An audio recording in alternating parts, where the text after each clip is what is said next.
It's been 19 years since I first stepped out of that sewer. 19 years since Oblivion launched on the Xbox 360. 19 years since I sat cross-legged in a childhood bedroom in the northeast of England, staring at a bulky CRT telly, humming in that way that old tellies did, completely unaware that the disc inside that plastic tray was about to change my life. Hey folks, Jackdaw here, right in the flesh in a completely brand new setting that I'll talk about in another video, but for today, this one is quite different. This one is a bit more personal. As I'm sure you already know, the Oblivion remaster dropped this week, and honestly, I wasn't ready. Not because I doubted it, but because I just didn't realise how much of myself I had tucked away in Cyrodiil. But the moment that main menu music hit, I was gone, instantly back in 2006, and I must have been around 8 at the time, perhaps shy around 9. And I remember the moment like it was yesterday.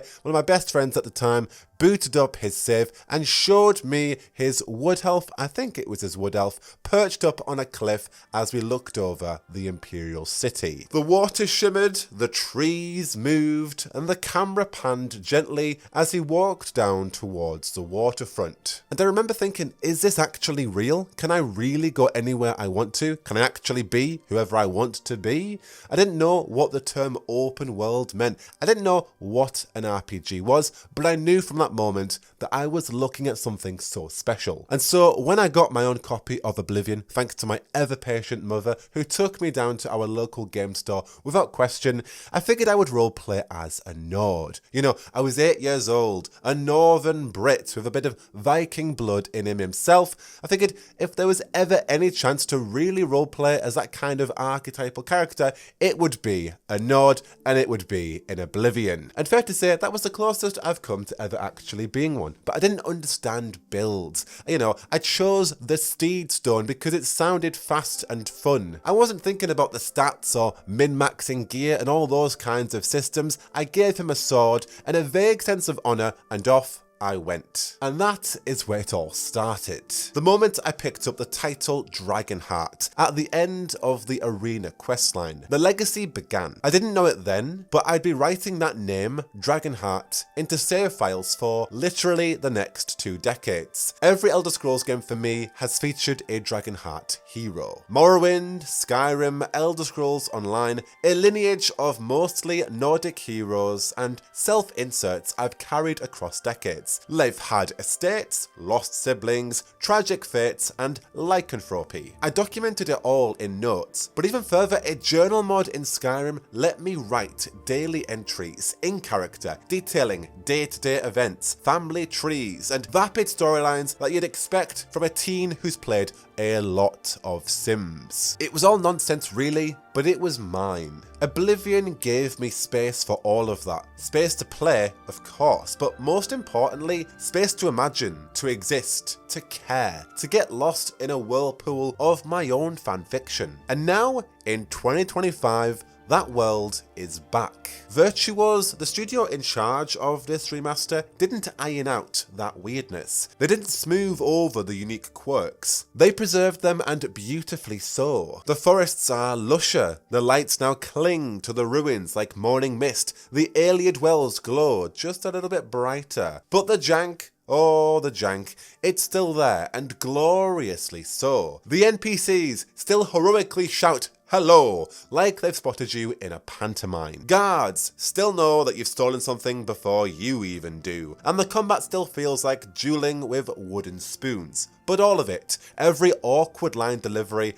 every potato-shaped face, it still feels like home. And like what I've just mentioned there, but Oblivion has always had this strange, theatrical kind of energy to it. It's not as vast as Skyrim, and it's not as arcane as Morrowind, but it doesn't want to impress you. It wants to include you. It hands you a sword and a direction, and it lets you decide what matters. And that, I think, is what makes it truly timeless as an RPG. And something that people sometimes forget, Oblivion came out at a time when voice acting for every single line was insane. When fast travel, dynamic AI, and spellcrafting as a feature felt like witchcraft in its own right. It defined what a modern RPG could be at the time in 2006. And for many of us, this was the first time we ever felt free in a game. Truly free. When people compare it to Morrowind or Skyrim, I do wince a tiny bit. They're all brilliant in their own regard, but they speak in so many different tongues, and they've each defined a generation in their own peculiar ways. Morrowind is mythic. It feels ancient, unknowable, like a world scrawled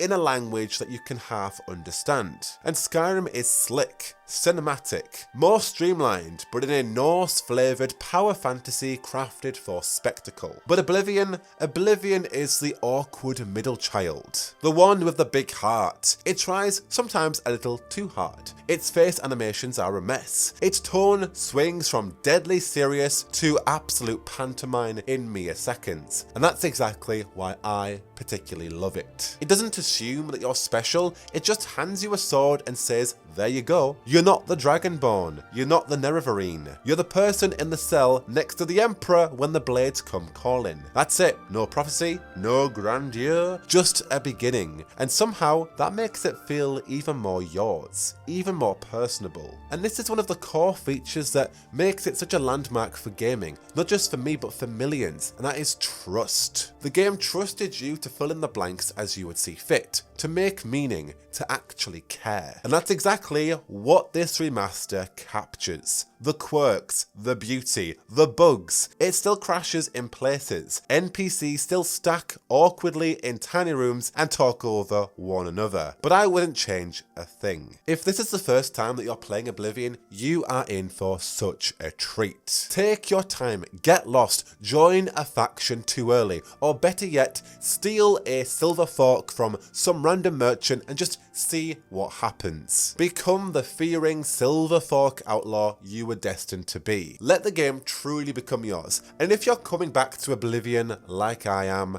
welcome home. I've already got my latest Dragonheart now. She's rugged, quiet, and wears way too much fur armor for someone hanging around near Anvil in the beautiful Gold Coast. I'm still writing her story, of course. Still role-playing as if I'm scribbling into a battered in-game notebook, just like my time with Skyrim. Still letting Oblivion breathe through me as I take it in 19 years later. Because more so than this game teaching me about role-playing games and fantastic lore and what an open world game truly is, but this game actually taught me how to imagine, how to write, how to build stories, and ultimately how to find a bit of yourself in this already made up world. So yeah, Oblivion in 2025, it's still weird, but crucially, it's still mine. And maybe it's still yours too, and I hope that that is the case. Let me know if you're playing Oblivion again for the 19th time, or if this is the first time that you are playing it. Have you got your own legacy saves? Are you recreating your canon once more